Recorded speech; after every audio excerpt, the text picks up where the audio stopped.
আসসালামু আলাইকুম সবাইকে। এই যে সুন্দর বাড়িটা দেখছেন, এটা কার বাড়ি বলুন তো? হ্যাঁ, ঠিকই শুনেছেন আর ধরেছেন। এটা হলো বিশ্বকবি রবীন্দ্রনাথ ঠাকুরের শ্বশুর বাড়ি।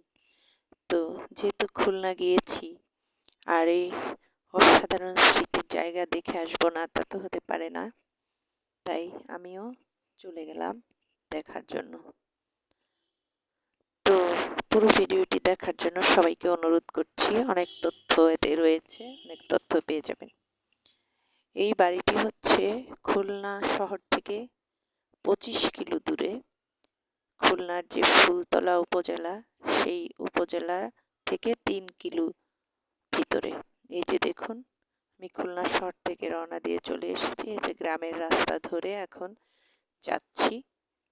দেখুন কি অপরূপ এই গ্রাম। এখনই এত সুন্দর, প্রাচীনকালে না জানি আরো কত সুন্দর ছিল এই গ্রামের ভূপ্রকৃতি রূপ। শুনেছি রবীন্দ্রনাথ ছাড়াও এই গ্রামে রবীন্দ্রনাথের এক কাকাও বিয়ে করেছিলেন, এমনকি রবীন্দ্রনাথের বাবাও এই গ্রামে বিয়ে করেছিলেন। এই গ্রামটি হচ্ছে রবীন্দ্রনাথের স্ত্রী মৃণালিনী দেবীর বাবার বাড়ি। এই যে দেখুন, আমি যখন যাচ্ছি কত মাছের ঘের। আসলে খুলনা সাতক্ষীরা এই অঞ্চলে তো অনেক মাছের ঘের। এই যে এগুলা সব চিংড়ি ঘের, মিঠা পানির মাছের ঘের। ওইসব দেখতে দেখতে আমি পুরো গ্রামে যাচ্ছি আর কি। আমি আসলে জীবনে কখনো ভ্যানে চড়ি নাই বা সুযোগ হয় নাই। আসলে যেই এলাকার যেই যানবাহন সেটাতে তো চড়তে হয়। তো তেমনি আমি যখন এই এলাকায় এলাম, রিক্সা খোঁজ করলাম, বলল যে এখানে তো রিক্সা নেই, আপনার লোকাল বাহনে যেতে হবে। লোকাল বাহন কি? তখন বললেন যে আপনাকে ভ্যানে যেতে হবে অথবা অটোতে যেতে হবে। তো ভাবলাম অটো কেন, অটো তো সবসময় চড়ি, ভ্যানে চড়ে একটু অভিজ্ঞতা নিই। তো যেই ভাবা সেই কাজ, আমি কিন্তু ভ্যানে চড়েই এই গ্রামে এসেছি। এই যে দেখুন, আমি যখন ভ্যানে আসছিলাম সামনে এক মোটরসাইকেলওয়ালা ভাই ছিলেন। তো ওনাকে বললাম আমাকে একটু ভ্যানের ভিডিওটা ধরে দিন। উনিও সম্ভবত ইউটিউবার। উনি নিজের ভিডিও ধরছিলেন, এখানে এসে আমাকে বলল গেটের কাছে এসেই যে ঠিক আছে আপু, আপনাকে একটু ধরে নিই। এই যে ঘরটি দেখছেন, এটি হচ্ছে টিকিট কাউন্টার। এখান থেকে 10 টাকার মূল্যের টিকিট কেটেই আপনি ভিতরে প্রবেশ করতে পারবেন। এটা জেলা প্রশাসনের, প্রত্নতাত্ত্বিক অধিদপ্তর এবং জেলা প্রশাসনের যৌথভাবে এটা পরিচালনা করে। এই যে দেখুন ফলক, এটা হলো দক্ষিণ দিহি গ্রাম, ফুলতলা উপজেলার। এটা নিশ্চয়ই সবাই জানেন, তবু আমি বলে রাখলাম। এটা খুলনা সদরের পাশে ফুলতলা উপজেলা, সেটার দক্ষিণ দিহিগ্রাম। সদর থেকে টোটাল 25 কিলোর মতো দূরত্ব। এই তো আমি ঢুকে পড়লাম। চারদিকের সুন্দর যে জেলা পরিষদ থেকে যেভাবে সাজিয়ে গুছিয়ে রেখে সেই ভিডিওটা ধারণ করলাম। আস্তে আস্তে আমি বাড়ির দিকে এগোচ্ছি। এখানে দেখুন মাধবীলতা একটা মঞ্চ বানিয়েছেন, বিভিন্ন সময় এখানে অনুষ্ঠান হয়ে থাকে। তো আমি যখন এসেছি শুক্রবার ছিল, আমার জানা ছিল না যে শুক্রবারে জুম্মার নামাজের সময় বন্ধ হয়ে যায়, তাই আমি খুব বেশি তুলে ধরতে পারিনি। এই যে দেখুন, এখানে একটা ফলক আছে। আমার আগেও যারা এসেছে, আমার পরে এসেছে, সবাইকে খুব কম সময়ের মধ্যেই ফেরত যেতে হয়েছে, কারণ ওনারা এই সময় এটা বন্ধ করে দেন শুক্রবার জুম্মার ঠিক আগে। এই জিনিসটা মাথায় রেখেই যারা আসার আসবেন। তো এই তো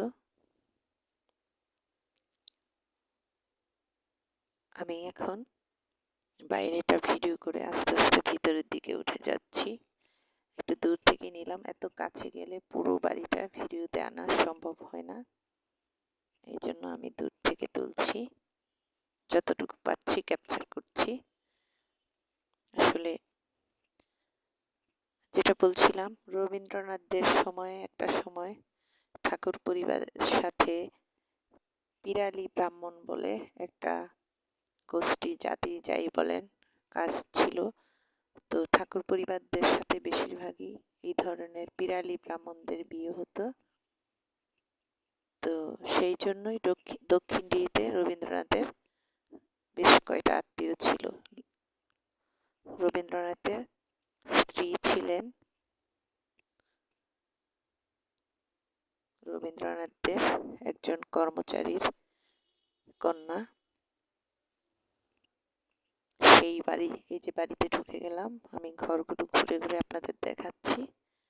দেখুন রবীন্দ্রনাথের কিছু ছবি, তার বিভিন্ন মৃণালিনী দেবীর আগের বাড়ি, সেই পুরনো বাড়িটির আদলে এই বাড়িটি করা হয়েছে। এই যে দেখুন সিঁড়িগুলো, তো আমি সিঁড়ি দিয়ে উঠে যাচ্ছি উপরে। সিঁড়ির রেলিং গুলো দেখবেন খুবই অভিজাত। সে আমলে আসলে এই ধরনের রেলিং ইউজ করা হতো। তো এই রেলিং গুলো দেখলেই সেই পুরনো দিনের কথা মনে পড়ে। অনেক ভিজিটর এসেছেন, অনেকে এসে ফেরত চলে গেছেন আর টিকিট দেননি ওনারা। আমরা যারা একটু আগে এসেছি তাদেরকে দিয়েছেন। দেখুন জানালার ঘর, এই যে মৃণালিনী দেবীর ছবি বিভিন্ন ওয়ালে দেয়া আছে। আমি আপনাদের একটু জানলা, যে ইনি হলেন এখানকার একজন কর্মী। তিনি আমাদের তাড়া দিচ্ছিলেন যে আপনারা বেশি সময় থাকতে পারবেন না, আমাদের সময় শেষ হয়ে গেছে। বললাম যে এটা স্পষ্ট আসলে কোথাও ওই শুক্রবারে জুমার আগে বন্ধ, সেটা একটু জানা থাকলে অনেকে। এই যে দেখুন কড়িকাঠগুলা সেই আমলের, আমি এখানেও একটু দিলাম। খিলান, কড়িকাঠ, পিলার সবকিছুই স্মৃতিময় আসলে। খুবই সুন্দর, খুবই সুন্দর। এত পুরানো বাড়ি এখনো এত সুন্দর আছে, এটাই হলো সবচেয়ে আশ্চর্যের কথা। রবীন্দ্রনাথ কিন্তু তার শ্বশুর বাড়িতে এখানে বেশ অনেকবার এসেছিলেন। এখানে তার পদধূলি পড়েছিল, সেজন্যই হয়তো এখনো এই বাড়ি এত ধন্য, এত নাম যশ। তো দেখতে দেখতে ওইদিকে তারা খাচ্ছিলাম, এদিকে ভিডিও করছিলাম। ওই যে যে আন্টিটা ছিল, ওই আন্টি বললো আমরা কি করব মা, আমাদেরকে তো বলা হচ্ছে যেন বন্ধ করে দেওয়া হয়। বললাম যে তাহলে ওনারা টিকিট না দিলেই পারতেন। অনেকে ঢাকা থেকে এসেছেন, তাদেরকে টিকিটই দেয় নাই। আর অনেক জন আমার মতো এসেছে শেষ সময়ে। শেষ সময় বলতে আমরা তো 12টার মধ্যেই গিয়েছি, কিন্তু ওনারা 12টার মধ্যেই জুমার দিন, সেজন্য বন্ধ করে দেন। তো যতটুকু, এই যে রবীন্দ্রনাথের ইয়াংকালের ছবি, তার পরিবারের সাথে ছবি। তো আমি বারবার এদিক সেদিক যাচ্ছিলাম, কথা বলছিলাম আর ভিডিওগুলো তুলছিলাম। এদিক দিয়ে একটা রুম আছে, এটা অবশ্য বন্ধ, হয়তো কোনো কর্মচারীরা থাকেন, দেখতে পারি নাই। এই যে আমি আবার সিঁড়িগুলো দিয়ে ওঠার সময়, সিঁড়ি কিন্তু খুব আগের দিনের তো অনেক চওড়া না, জায়গাটা স্পেসটা মোটামুটি চিকন, তবু দেখতে অনেক সুন্দর। এই তো আমি তড়িঘড়ি করে উপরে চলে গেছি যে বন্ধ হয়ে যায় নাকি, এই জন্য উপরের কিছু ক্লিপ নিয়ে আবার নিচে আসলাম। যদি সম্ভব হয় খোলা থাকে আবারও উপরে উঠব।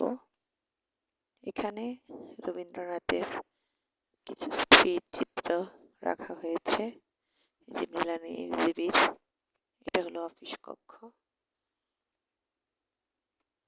এই যে রবীন্দ্রনাথের যেই ছবি আমরা সব জায়গায়, এই যে ওনার স্ত্রীর ইয়াং কালের যুবতী বয়সের ছবি, এই ছবিটা আমার অসাধারণ লেগেছে। অনেক অনেক সুন্দর একটা ছবি। তো শেষমেশ এই যে এখান থেকে বারান্দায় রেলিং দেয়া চেয়ার, সেখানে আবার একটু নিলাম ক্লিপ। এই তো পুরো বাড়িটা আবার নেয়ার চেষ্টা করছি। আসলে স্মৃতি বিজড়িত জায়গাগুলোতে গেলে, যে এখানে একজন নামকরা কেউ, পুরনো কেউ ছিলেন, সত্যি অসাধারণ লাগে, এত বেশি ভালো লাগে বলার বাহিরে। তো এই যে বাড়িটাকে আমি এবার কাছ থেকে দূর থেকে যতটুকু পারছি নিচ্ছি। আসলে জীবনে তো একবারই আসা হয়েছে, আর হয়তো আসা হবে কিনা জানি না।